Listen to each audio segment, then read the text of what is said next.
Grabe, ayaw nila ng kwan. Ayaw nilang pa-check yung hihinto ka sa gilid.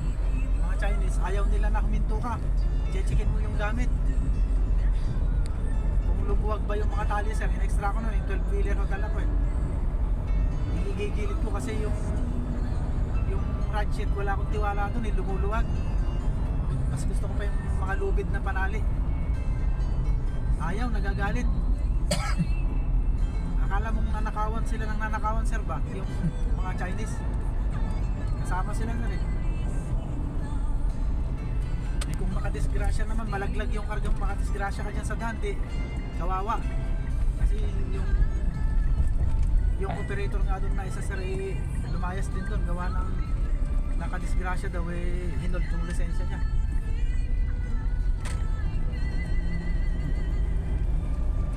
Buti kung sasagutin nila, ano?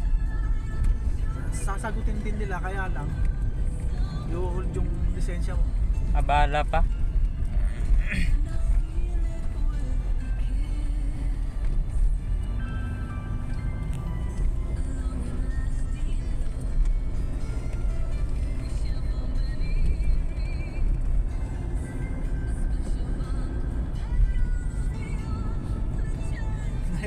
Ay, alam mo, hawak rin ganyan, kalit, di ba?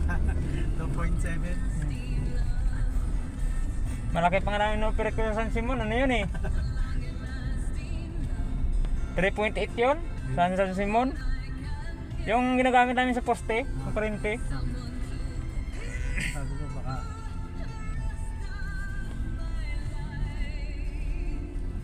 talad magpunta ako sa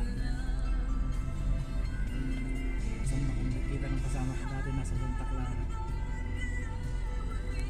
Walang driver na, nagkuna ko ng malit na truck, yung van. May pick up yata kami.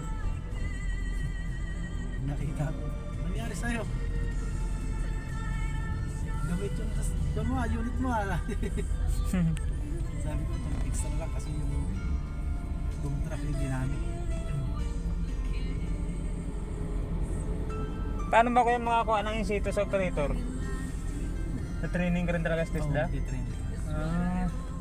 Pupunta ka talaga doon sa TESDA. Hindi ka naman kukunin operator kung hindi ka marunong mag-driver ng truck. Kaya nga.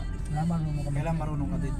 May lisensya ka na, boss? Meron? Meron. Oh, yun. May lisensya ako, kaso nga lang, 1 ko lang lisensya ko. Wow. Yun ang problema sa'yo, marunong ako magmaniho, kaso lisensya ko, hindi pwede sa malalakihan ng sakyan. Sa tank private. Sa mga ganito lang ako pwede. Magte-test na ako talaga pag may insito. May insito. Pero madali naman ang paragdag ng code.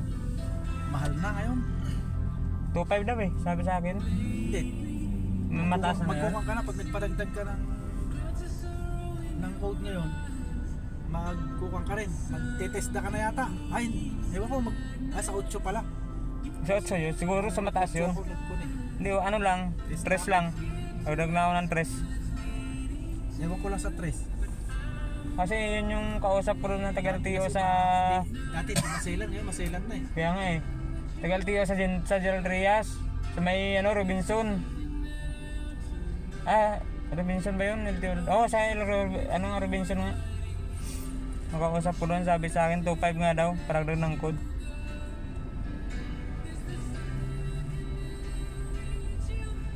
Kamali nga ako, pinabawasan pa ng code yun eh. 1, 2, 3 na yung lisensya ko. Pinabawasan ko pa. Pinabawasan mo. Hindi naman na pwedeng bawasan yun ah. Hindi, binawas na agad dito sa Pasay, nag-renew ako dito sa Pasay. Nung 2014 yun. 2014, 2013. Mga ganun taon ako nag-renew.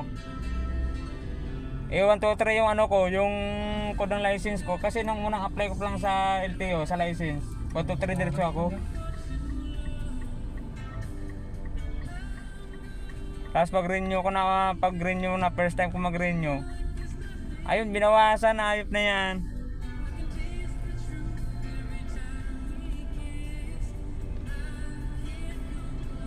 Hindi rin ako pasado kasi sa ano, yung bigat ko. Kasi mag-renew dati ng lisensya, kinikilo pa tapos sinusukat.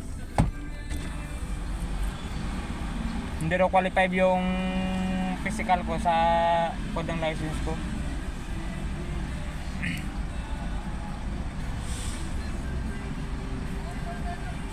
valid. Hindi pa valid.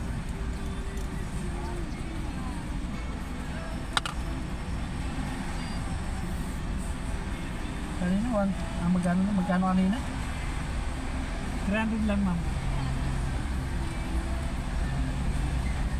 Marami pala bang ngayon na? Napo tayo. Wala. 2 plus ba yung kanina eh?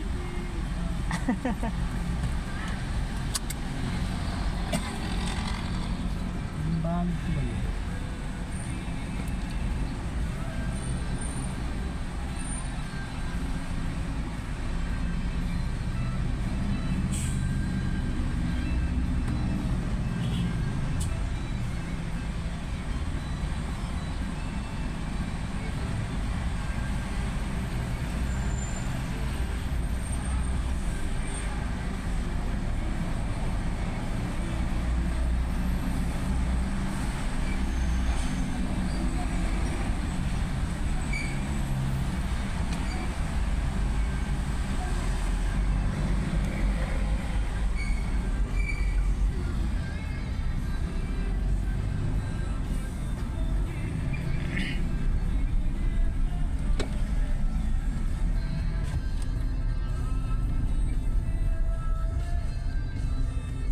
Ano na nanikip yun?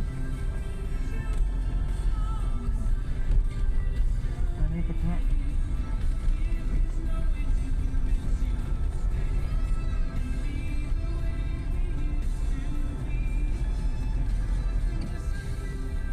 Exit pa tayo dito, Carmona. Punta pa tayo silang? Oo. Ah, Sabi daw.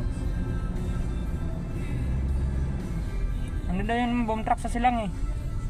Sabi ni Sir Richard kanina.